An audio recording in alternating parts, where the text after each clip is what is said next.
அனைத்து இந்திய அண்ணா திராவிட முன்னேற்ற கழகம் இப்பொழுது யார் கையில் இருக்கிறது என்று கேட்கின்றார்கள். பாவம், அறியாமையின் காரணமாக பேசுவதாக நான் பார்க்கின்றேன். இது கூட தெரியாமல் ஒரு கட்சிக்கு தலைவராக இருக்கின்ற சொன்னால் அவரை நம்பி எப்படி தொண்டர்கள் இருப்பார்கள்? சிந்திச்சு பாருங்க. இவ்வளவு பேர் இருக்கிறீங்க, இவ்வளவு பேரோ அண்ணா திமுக தொண்டர்கள், நிர்வாகிகள், அனுதாபிகள். ஆகவே இன்றைக்கு நாட்டிலே என்ன நடக்குது என்று தெரியாமல் சில பேர் சில கருத்துக்களை தன் இஷ்டம் போல் பேசி வருகிறார்கள். ஆனா அண்ணா திமுக அப்படி இல்லை.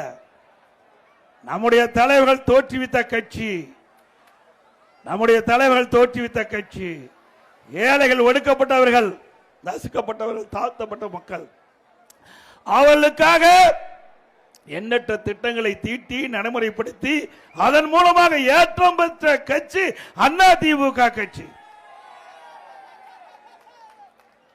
ஒரு மரம் எடுத்தவுடனே பலன் தருவதில்லை.